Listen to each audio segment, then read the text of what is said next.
성경적인 믿음에 관해서 말씀을 들었습니다.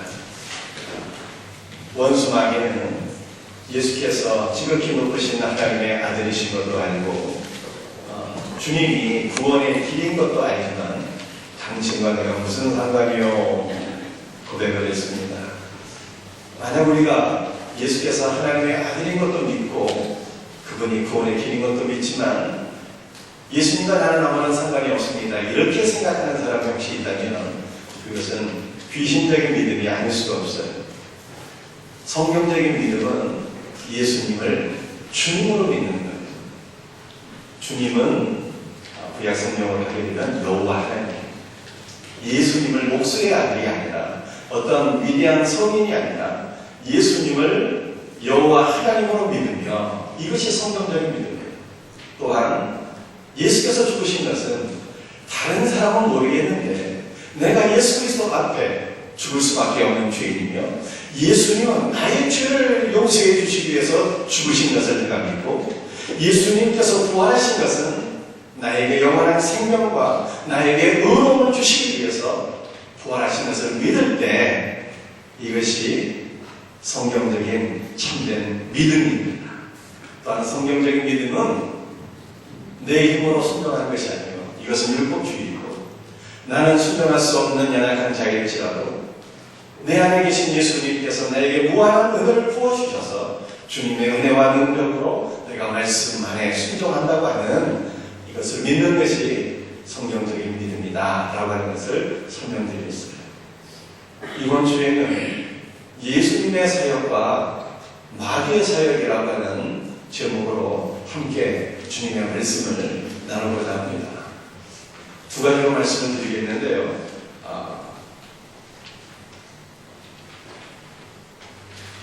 첫 번째는 마귀는 육체의 육신과 영혼에 빠지게 하는 존재이고 예수님은 우리를 모든 염려로부터 돌보시는 분입니다. 여러분 본문 말씀 에베소 2장 2절 말씀을 같이 보시기를 바랍니다. 그때는 언제일까요? 우리가 예수님을 믿기 전에, 예수님을 만나기 전에 그때를 의미하는 거예요. 너희는 그 가운데서 행하여 이 세상 풍조를 따르고, 우리가 예수님을 믿기 전에는 이 세상 풍조를 따르며 살았습니다. 이것은 타락한 인간이 하나님을 떠나서 공중의 권세 잡은 자를 따르며 살았다는 것입니다. 공중의 권세 잡은 자는 마귀죠. 마귀는 도대체 어떠한 일을 하는 존재일까요? 마귀는 인간을 육체의 욕심을 따라서 살게 하는 존재입니다. 우리 인간에게는 기본적인 욕구들이 다 있습니다. 예컨대 식욕이 있고요, 또 성욕이 있고요, 수면욕이 있습니다. 인간의 이와 같은 욕구는 생존을 위해서 가장 기본적으로 있어야 되는 그러한 욕구들입니다. 정당한 욕구예요. 그런데 마귀는 생존을 위한 인간의 기본적인 욕구를요, 욕심이 되게 만듭니다. 식욕을 변화시켜서 폭식하게 만들고요, 부부간의 이 성적인 욕구를 변질시켜서 정욕이 되게 만들고요, 일용할 양식에 대한 욕구를 변질시켜서 물질에 대한 탐심이 되게 만듭니다. 인간의 정당한 욕구가 욕심이 되고 정욕이 되고 탐심이 되면 우리의 삶이 파괴가 되고 사단의 노예로 전락하게 됩니다. 인간이 사단의 노예로 전락하게 되면 하나님을 바라보지 못하게 되고 하나님으로부터 점점 더 멀어지게 됩니다. 결국 마귀는 불신자의 의식 세계를 지배하여서 인간의 의식이 땅의 것을 바라보게 하고 하나님을 바라보지 못하도록 하는 역사인 것입니다. 또한 마귀는 인간으로 하여금 땅의 것으로 인하여 근심, 걱정, 염려를 하게 하는 존재. 예를 들면 이제 벌써 이제 20초이 되어서 우리 주부의 고3 아이들 명단이 올라가 있잖아요. 우리 사랑하는 아내가 딸이 영세토서 고3이 되었는데 이 아이들이 과연 원하는 대학에 입학할 수 있을까라고 하는 염려. 벌써 4년의 시간이 휙 지나서 졸업을 하게 되고 취업을 하게 되었습니다. 과연 이 취업하기가 너무나도 어렵다고 하는데 이 아이가 취업할 수 있을까? 어느새 벌써 취업을 했고요. 결혼을 하게 되었고요. 은퇴를 목전에 두고 있습니다. 내가 은퇴한 이후에 뭐 먹고 살지? 노후에 대한 근심, 걱정, 염려에 또 빠지게 돼요. 어떤 사람은 건강에 대한 염려를 갖고 있습니다. 본인 건강한데 지나치게 염려하는 거예요. 이걸 갖고 뭐라고 그러니까 건강 염려증이라고 하죠. 마귀는 이 땅의 일들로 하여금 우리를 염려하게 만들고 불안하게 만들고 두려움에 빠지게 하는 존재입니다. 그런데 우리가 근심과 걱정과 염려에 빠지게 되면 어떻게 되는 것입니까? 염려를 통해서 성취할 수 있는 긍정적인 것이 단 하나도 없습니다. 염려에 빠지게 되면 믿음이 퇴보하게 되는 것이고요. 실패와 좌절과 절망을 경험하게 됩니다. 그렇다면 마귀가 가져다주는 이 염려에서 우리가 벗어날 수 있는 길이 있을까요? 염려에서 벗어날 수 있는 길은 무엇입니까? 우리의 염려를 주님께 맡겨야 됩니다. 그래서 신약성경 베드로전서 5장 7절에 이렇게 말씀하고 있습니다. 너희 염려를 다 주께 맡기라. 이는 그가 너희를 돌보십니다. 여러분들 염려라고 하는 단어는요 기본적으로 나누다라고 하는 뜻을 가지고 있어요. 그리고 우리가 한 대상 예수 그리스도를 바라보면서 우리의 마음이 온통 예수님을 사랑하고 예수님으로 충만히 있어야 되는데 예수님을 사랑하는 우리의 마음이 이 땅의 여러 가지 일들로 인해서 건강과 물질과 자녀와 여러 가지 문제들로 인해서 우리의 마음이 나뉘어지는 상태를 가리켜서 염려라고 하는 것입니다. 그런데 우리의 염려는요 우리에게 전능하신 하나님을 신뢰하는 믿음이 결여되어 있다라고 하는 증거입니다. 우리가 이러한 염려에 빠지게 될 때 염려에서 벗어날 수 있는 길이 무엇입니까? 우리 염려를 주님께 맡기는 거예요. 어떻게 우리 염려를 주님께 맡길 수가 있을까요? 좀 막연하고 추상적이잖아요. 성경은 구체적으로 우리의 염려를 감사하고 간구하고 감사하고 기도하고 우리의 염려를 주님께 맡길 수가 있고 우리가 이와 같이 간구와 기도로 우리의 염려를 주님께 맡기게 될 때 우리 주님께서는 하늘의 평강을 우리에게 주신다. 이렇게 말씀하고 있습니다. 바울이 이런 말씀을 하셨습니다.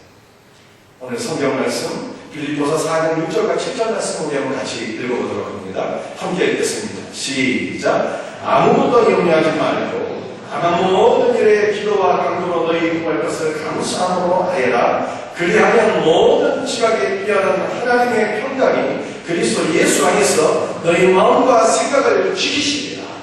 아멘. 아무것도 염려하지 말래요. 우리 주님이 그렇게 말씀하셨어요. 여러분들 염려한다라고 하는 것이요 능동태로 되어 있어요.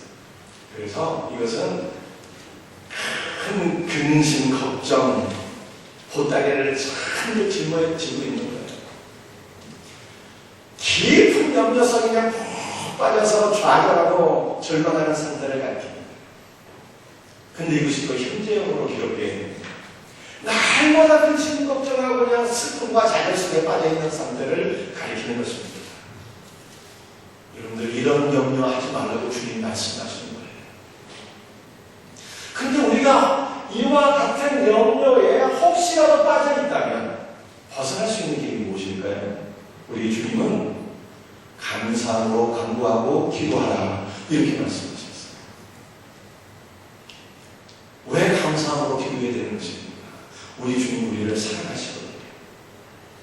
우리 주님이 근심과 염려 가운데 빠진 우리 성도들을 돌보시고 우리를 염려에서 벗어나게 하시는 분이거든요. 이 놀라운 하나님의 은혜를 신뢰하며 감사하는 거예요. 늘 감사함으로 기도할 수 있는 성도들 되시기를 바랍니다. 자, 그런데요, 이 바울이 빌립보서 4장에서 감사함으로 간구하고 기도하라고 말씀하고 있는데 감사함으로 간구하는 것과 기도하는 것은요 좀 다른 의미예요. 그 우리 성도들이 염려에서 벗어나려면 간구함이 무엇이고 기도함이 무엇인가를 정확하게 아셔야 돼요. 여러분들 간구라고 하는 것은 무엇일까요? 간구라고 하는 것은 바라다 소원하는 그런 것이에요. 이것이 바로 우리가 알고 있는 기도라고 하는 의미예요. 여러분 우리는 날마다 하나님 앞에 우리의 소원을 아뢰잖아요. 우리의 기도의 제목들을 리스트가 그냥 쫙 있어서 하나님 내 소원은 이것인데 내가 바라는 것을 하나님 이루어주세요 하면서 기도를 하는데 이것이 바로 간구라고 하는 거예요. 간구. 그런데 성경에서 기도라고 하는 것은요 간구하고는 다른 것입니다. 성경에서 기도라고 하는 것은 프로슈케라고 하는 단어인데 이 단어는요 언제 성경에서 기록되고 있는가 하면은 성전 또는 찬양, 예배 이러한 것과 깊은 연관이 있는 단어예요. 예를 들어서 우리 예수님께서 내 집은 만민의 기도하는 집이라 말씀하셨잖아요. 기도하는 집. 여러분들 이 집이 성전 아닙니까? 그런데 그 성전이 기도하는 집이래요. 성전은 못하는 곳입니다.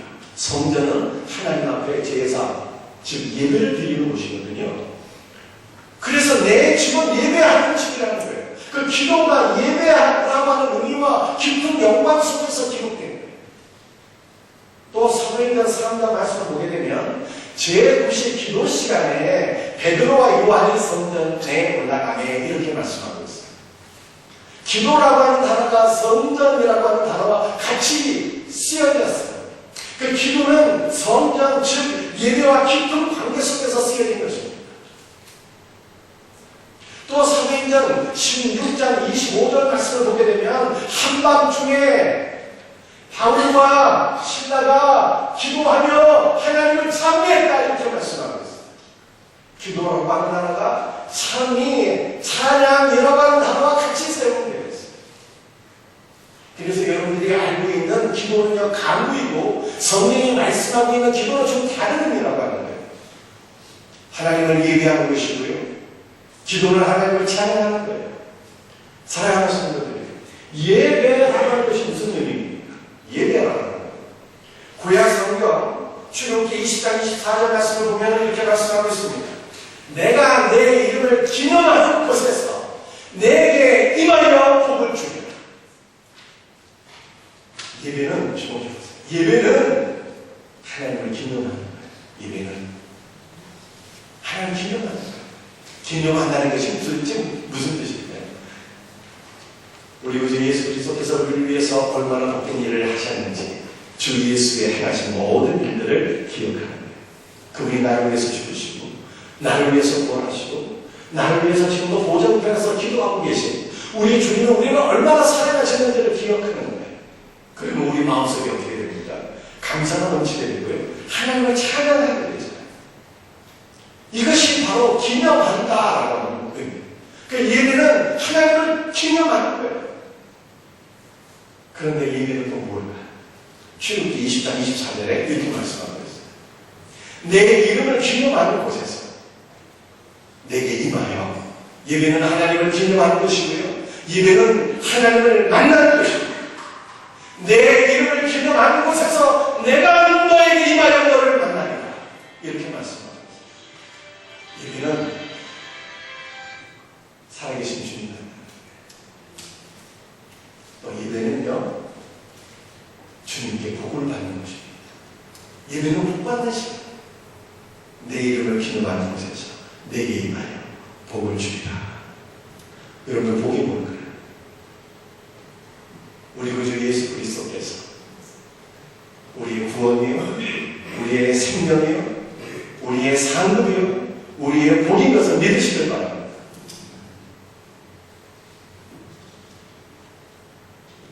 여러분들 그래서 우리가 우리의 생명이 되시고 우리의 상급이 되시고 복이 되신 그 예수 그리스도로 충만해서 우리의 침체된 영혼이 새롭게 되는 것, 주님의 생명으로 충만하게 되고 하늘의 평강을 맛보는 것, 이것이 바로 기도입니다. 제가 좀 더 쉽게 설명을 드리겠습니다. 여러분들 소홍해라고 분을 알고 계시잖아요. 소홍해. 그분이 이런 말을 했어요. 90세가 훨씬 넘으셨는데 지금 현역으로 뛰고 계시잖아요. 그분이 자기의 건강 비결을 하나 말씀하셨거든요. 그 건강 비결이 뭔가 하면 사우나라는 사우나. 매일같이 단하루도 빠지지 않고 정한 시간에 자기가 즐겨 찾는 사우나장에 가서 사우나를 하는 게 건강 비결이 이런 얘기를 했어요. 저도 사우나 참 좋아하거든요. 뭐가 좋을까 사우나 하게 되면 뭉친 분위기 막 이완이 되고요. 혈액이 그냥 팡팡 도는 혈액순환이 되고 리프레시가 됩니다.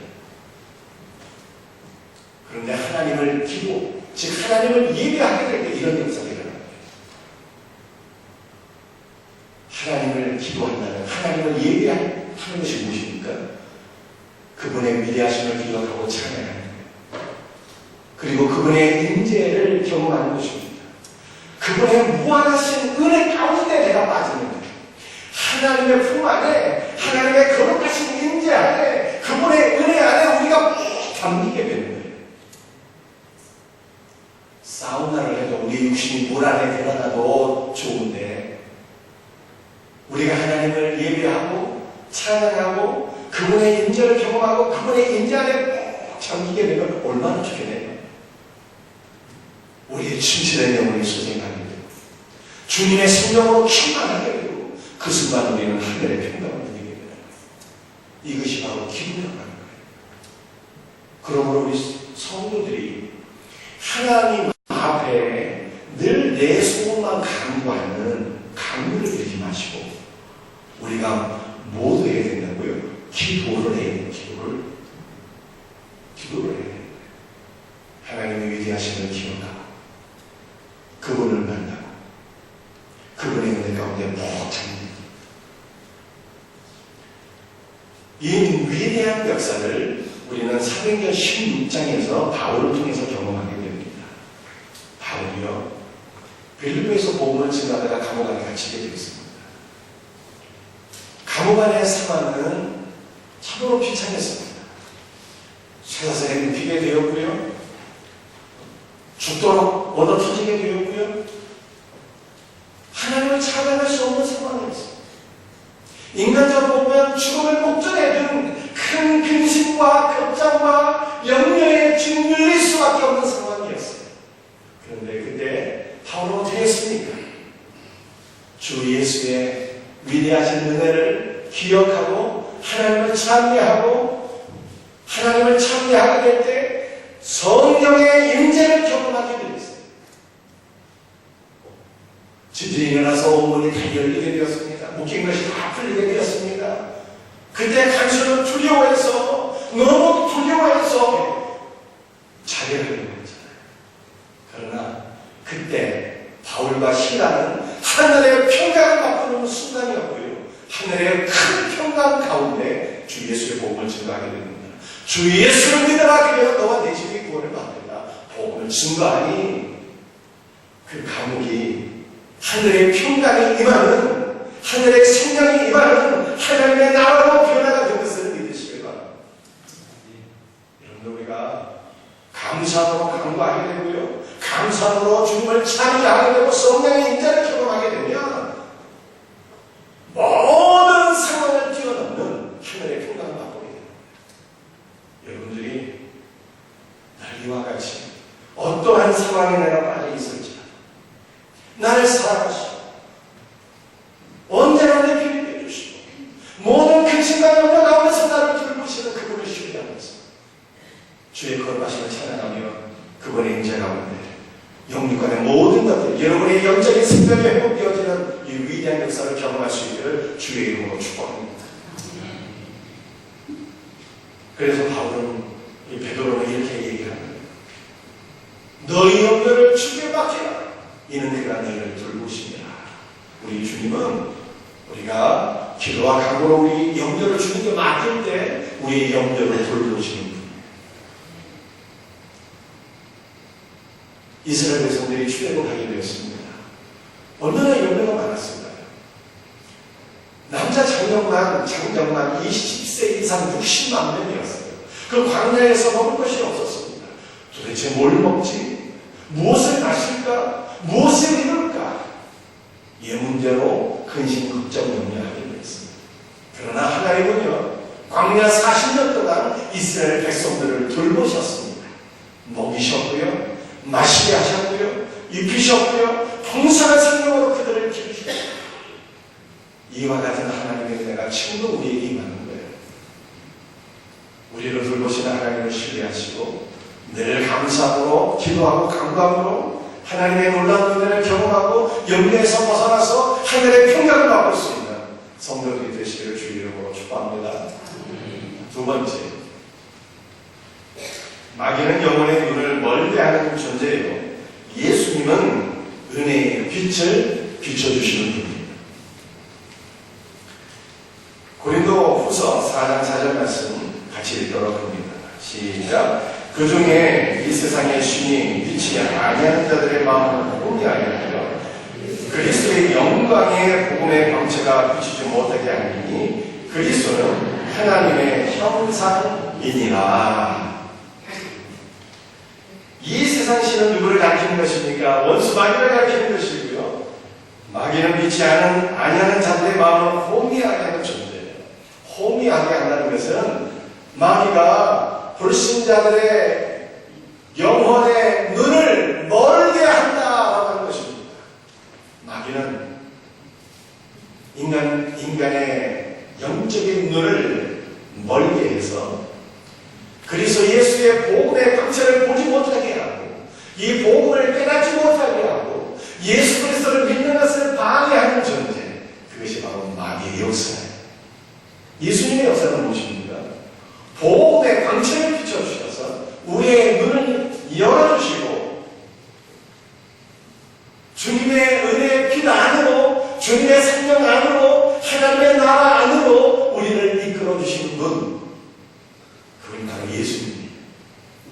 여러분들, 바울은요 많은 지식을 갖고 있었습니다. 그러나 사탄이 그의 영적인 눈을 멀도록 해갖고 그 복음을 깨닫지 못하게 했고요, 예수 그리스도를 믿지 못하게 했습니다. 그런데 이러한 바울의 눈을 열어주신 분이 계셨어요. 예수님이죠. 바울이 다메섹으로 가는데 저 멀리 태양빛보다 더 밝은 하늘의 빛, 은혜의 빛이 사도 바울을 비추게 되네. 그 빛 가운데서 바울은요 예수 그리스도를 만나게 되었습니다. 예수님의 생명 안으로 들어오게 되었고요, 은혜의 빛이 대신 예수 그리스도를 증거하는 자로 변화가 되었습니다. 오늘 이 중국 역사를 보게 되면 수나라 이후에 당나라가 세워지게 되는데, 당나라 역사 가운데 가장 위대한 황제가 이세민이라고 하는 자입니다. 북방의 돌골족, 중앙아시아 모든 부족들 다 멸망시키게 되고 대제국을 이룩하게 됩니다. 이세민이 23년 동안 통치를 하게 되는데요, 그의 치세는 가장 중국 역사상 가장 태평성대를 이룩하게 됩니다. 그런데 이세민은 그 외국의 문화에 대해서 굉장히 개방적인 통치자였어요. 그 당나라의 수도 장안은요 국제도시였어요. 국제도시. 이세민이 통치하던 때 서양의 종교, 기독교의 보급이 들어오게 돼요. 그때가 AD 635년이에요. 기독교의 보급이 들어오게 되는데 기독교의 한 분파인 네스토리우스라고 하는 이 분파가 들어오게 됩니다. 이 네스토리우스라고 하는 기독교의 한 분파는 어떠한 종교인고 하면은 중세에 서양에서는 마리아를 숭배하는 잘못된 신앙이 있었어요. 마리아가 하나님의 엄마다, 어머니다. 하나님보다, 예수님보다 마리아를 더 숭배했잖아요. 그런데 그것을 거부했던 기독교의 한 분파가 네스토리우스라고 하는 것이었어요. 예수님을 믿어야지 왜 마리아를 숭배하냐 이것이죠. 네스토리우스라고 하는 분파가 당나라에 들어오게 되는데, 당나라에서는 이 기독교의 분파를 가리켜서 경교라고 했습니다. 경교. 근데 경교라고 하는 것은 무슨 뜻인가 하면 큰 빛을 믿는 종교다, 이런 뜻이에요. 그 큰 빛이 누구입니까? 예수입니다. 큰 예수님을 믿는 자. 여러분들 큰 빛이신 예수님은 우리에게 은혜의 빛을 비춰주시고 그 빛 가운데서 우리에게 생명을 주시고 그 빛 안, 즉 하나님 안으로 우리를 인도해 주시는 분이신 것을 믿으시게 되는 겁니다. 당나라 시절에 이 경교가 중국에서 얼마나 번창하게 되는지 몰라요. 주로 장안당이 아니라 전국 각 지방까지 경교가 뻗어나가게 됩니다. 모든 지방마다 예배당이 세워지게 되고 십자가가 세워지게 되고 복음이 증거됩니다. 그때가 635년인데요. 우리나라는 언제 빼겠다? 우리나라는 통일신라 시대, 통일신라 시대. 여러분들 우리가 역사를 배워서 다 알겠지만 신라가 삼국을 통일하게 된 것은 당나라의 힘을 받았기 때문이거든요. 그래서 이 통일신라는 당나라와 밀접한 연관 속에 관계 속에 들어가게 됩니다. 그래서 우리의 옛 조상들 김춘추나 우리의 조상들이요 당나라에 가서 경교의 존재를 분명히 확인했고 경교 십자가의 복음을 들었을 가능성이 무지무지하게 많이 있습니다. 복음은요 예적부터 우리에게 비춰졌어요. 그리고 그 은혜의 빛은 지금도 우리에게 비춰져서 그 은혜의 빛을 인하여서 우리가 구원받게 됩니다. 그래서 바울은 에베소 2장 8절에 이렇게 말씀하고 있습니다. 너희는 그 은혜에 의하여 믿음으로 말미암아 구원을 받았으니 이것이 너희에게서 난 것이 아니요 하나님께서 옵니다. 여러분 우리가 구원받게 된 것은 우리의 행위가 아니라 우리의 공로가 아니라 그 은혜의 빛에 의하여 예수 그리스도의 은혜에 의하여 우리가 구원받게 된 것을 믿으실 겁니다. 오늘 이 시간에 제가 여러분에게 아르메니아에 임한 은혜의 큰 빛에 관한 말씀을 한 가지 해드리고 말씀을 마치려고 해요. 여러분들이 혹시 아르메니아라고 하는 나라에 대해서 들어본 적이 있으신가요? 아르메니아는 구소련에 속한 구소련의 연방 안에 속한 나라였는데 지금은 구소련이 해체되면서 독립된 나라입니다. 수도는 예레반이라고 하고요. 아르메니아 사람들은 전 세계에 흩어져 있는 총 인구가 한 800만 명가량 된다고 해요. 그런데 아르메니아 그 나라 안에 살고 있는 사람은 한 300만 정도 돼요. 이 아르메니아의 옛 이름은요 우라라트인데 이것은 아라랏을 뜻하는 거예요. 여러분 성경에서 아라랏이라고 들어보셨죠? 노아의 방주가 멈춘 곳이 아라랏이잖아요. 그래서 아르메니아의 그 옛 왕국이 노아의 방주가 멈췄던 아라랏산에서 건설되었다는 거예요. 성경을 보게 되면 노아 홍수 이후에 노아는 포도 농사를 재배하게 되는데요. 아르메니아의 전성을 보게 되면 노아가 포도나무를 재배한 그곳이 바로 아르메니아다. 이렇게 전해져 오고 있습니다. 그런데 참 우리가 놀라운 것은요. 이 아르메니아는 예수를 믿는 기독교인의 숫자가 무려 92%가 넘어요. 너무나도 놀랍지 않습니까? 92%가 넘는 숫자가 예수님입니다. 그 비결입니다. 아르메니아에게 처음 복음을 증거한 사람은 예수님의 12명의 그 제자들 가운데 바돌로메아라고 하는 사도였는데 바돌로메아가 처음 복음을 증거한 사람이었고 이 아르메니아가 기독교 국가가 되고 온 민족의 다 예수를 믿고 구원받게 된 결정적인 계기는 조명자는요 빛을 비추는 사람이라는 뜻이에요. 조명자 그레고리로 말미암아 이루어진 사건이었습니다. 자, 그래서 이 그레고리라는 인물에 대해서 여러분에게 말씀을 드리고자 합니다. 이 아르메니아는 페르시아라고 하는 나라와 적대 관계에 있었습니다. 이 페르시아와 아르메니아는 우리나라로 따지게 되면 마치 일본과 우리나라 같은 이 관계입니다. 페르시아는 이 아르메니아의 국왕 호스로라고 하는 자를 제거하기 위해서 암살범을 보내게 됩니다. 이 마치 한 편의 드라마 같아요. 암살범을 보내게 되는데 그 암살범의 이름이 아낙이라고 하는 자입니다. 아낙은 아르메니아의 지주에서 고각 코스로에게 충성을 바치게 됩니다. 2년 동안 위장된 충성, 거짓 충성을 바치게 됩니다. 그리고 마침내 때를 엿보다가 국왕을 암살하게 됩니다. 국왕을 제거한 이후에 암살범 아낙과 그의 전 일가가 다 몰살당하게 돼요. 그런데 암살범의 전 가족이 죽는 와중에 아르메니아에서 낳은 아들 피더니 그레고리라고 하는 어린 아들은 목숨을 구원받고 이 아들은 터키의 카파도키아에 보내져서 그곳에서 수도사로 믿음 안에서 이 아들이 영육되게 됩니다. 근데 그레고리라고 하는 이 아들이 수도사로 성장하면서 자기 아버지 아낙이 아르메니아의 국왕 코스로를 암살한 암살범이었다라고 하는 것을 우연히 접하게 됩니다. 그 소식을 접하고 난 이후에 그레고리는 조국 아르메니아로 돌아가게 돼요. 조금이라도 속죄하고자 아르메니아로 돌아가게 됩니다. 그리고 그 당시에 국왕이었던 트리다테스를 만나서 정말 충성을 다하게 됩니다. 자기 아버지는 위장된 거짓된 충성을 바쳤지만 이 그레고리는 국왕 트리다테스를 위해서 정말로 사랑의 마음으로 충성을 하고 복음을 증거하게 됩니다. 그런데 어느 날 이 트리다테스라고 하는 국왕이요 그레고리를 비롯한 모든 신하들에게 한 가지 명령을 내리게 되는데 너희는 이제부터 다산 내 여신을 숭배하라. 우상 숭배를 명령하게 됩니다.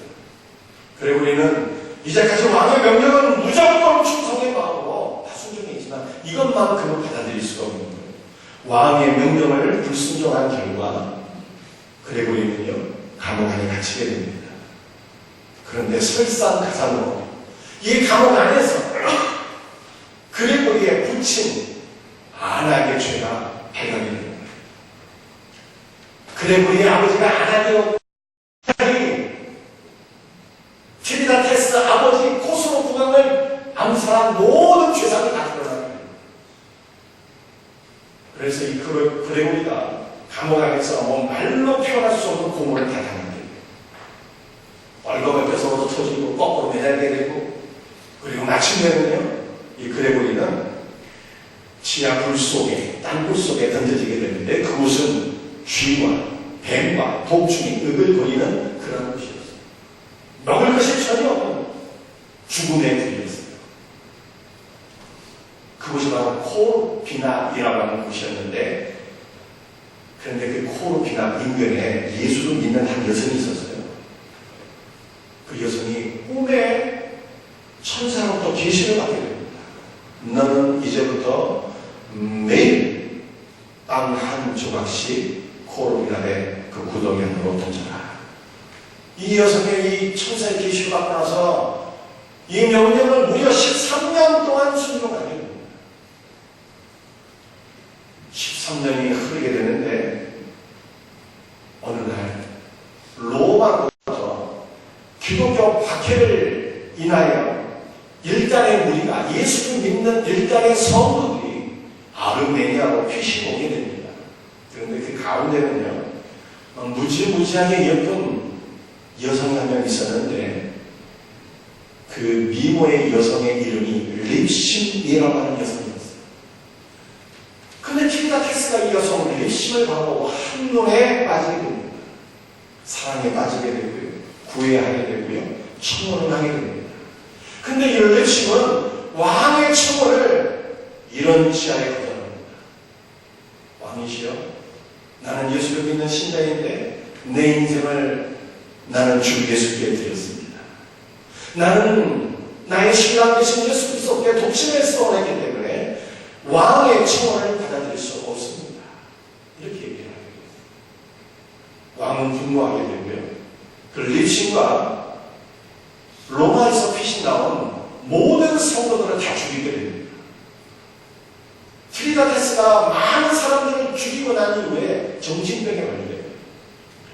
다니엘서를 보게 되면 느부갓네살이 하나님 앞에 교만을 행하다가 짐승처럼 소처럼 되는 그 정신병에 걸리지 않습니까?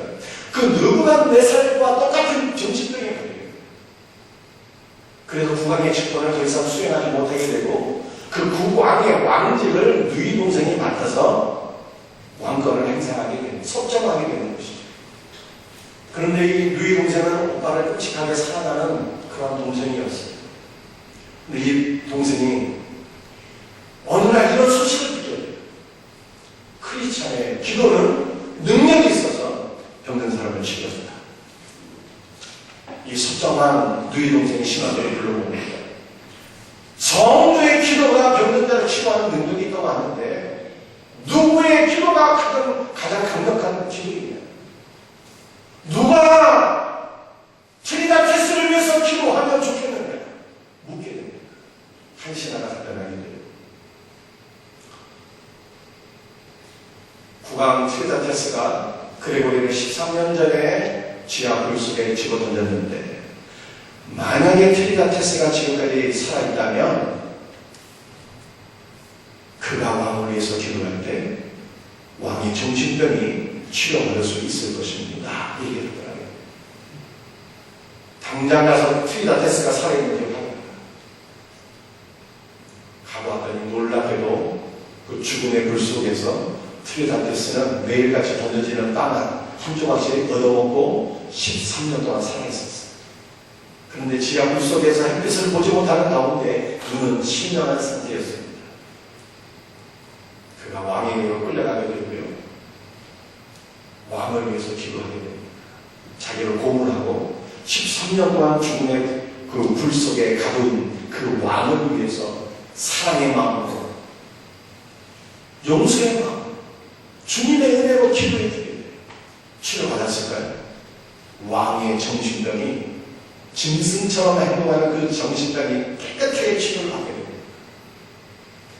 트리다테스가 왕중에 복귀를 하게 되고요. 그레고리에게 묻습니다. 내 소원이 뭐냐? 그레고리가 답변합니다. 왕이여, 나는 왕에게 어떠한 상급도 받을 만한 자격이 없습니다.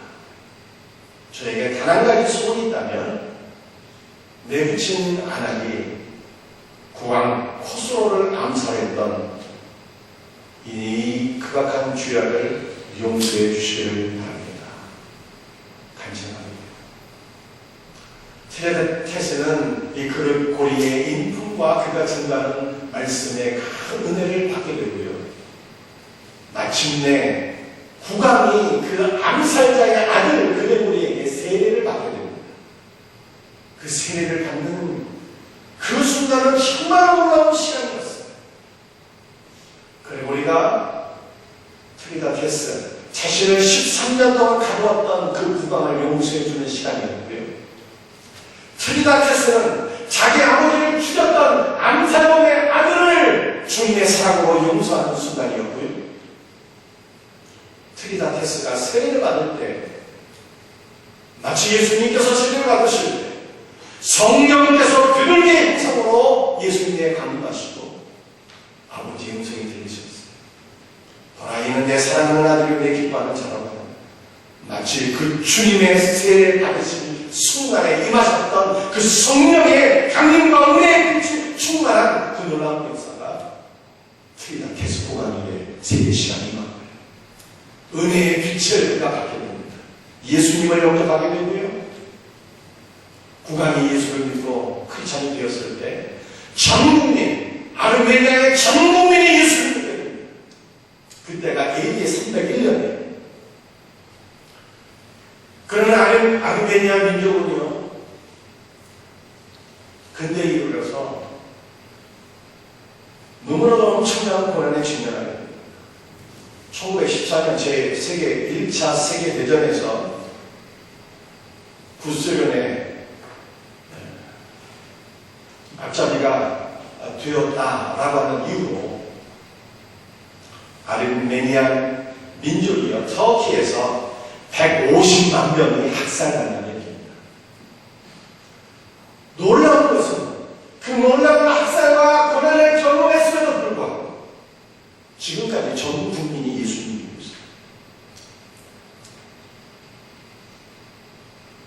조명자 그레고리가 갇혔던 그곳에는요, 성당이 세워져 있습니다. 예배당이 세워져 있습니다.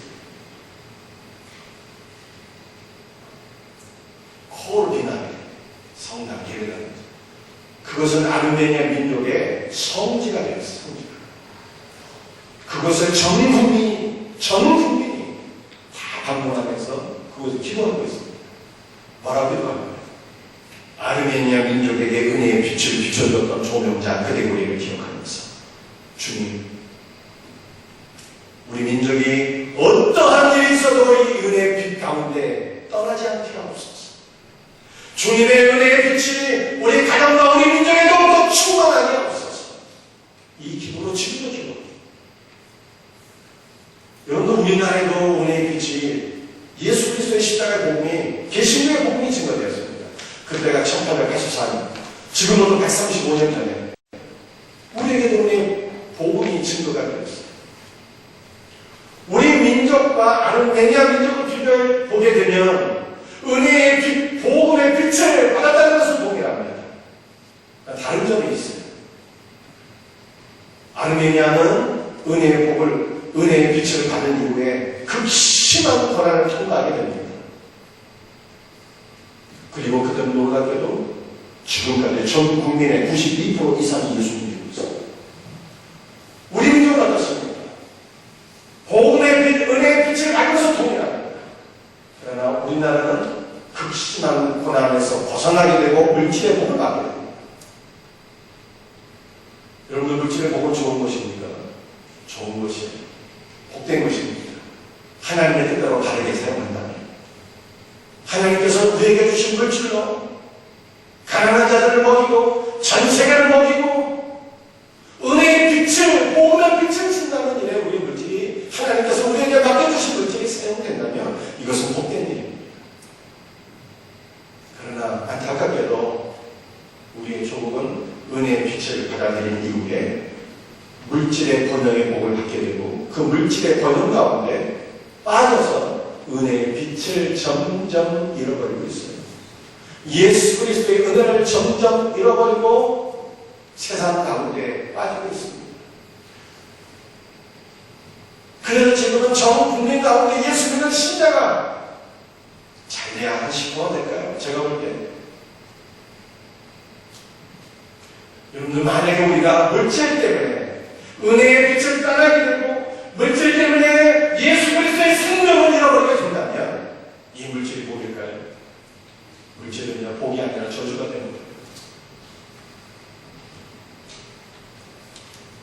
대학살을 경험한 아르메니아가 전 국민의 92%가 예수 그리스도를 믿고 있는데 아르메니아 민족이 복된 민족입니까? 아니면 물질의 번영에 받아서 신앙을 점차로 잃어버리고 영적인 생명력을 잃어버리고 있는 우리가 복된 민족입니다.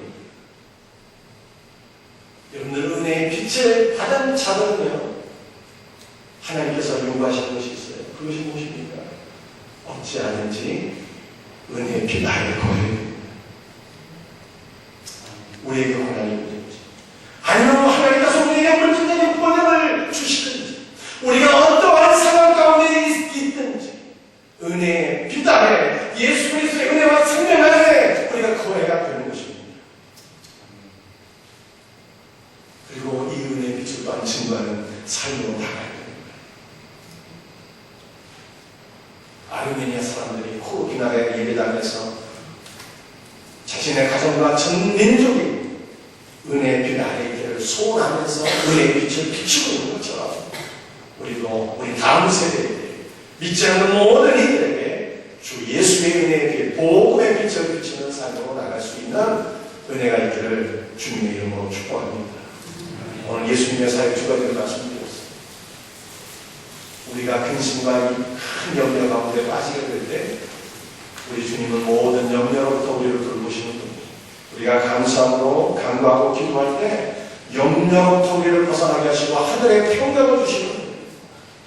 우리 예수님은 우리에게 은혜의 복음의 빛을 비춰주시고 우리에게 영적인 생명을 주시고 하나님의 나라를 안으로 인도해 주시는 분입니다. 저와 여러분이 우리 예수 그리스도의 이 크신 은혜의 빛 가운데 거하고 이 빛을 증거하는 자가 다 될 수 있기를 다시 한번 더 주 예수의 이름으로 축복합니다.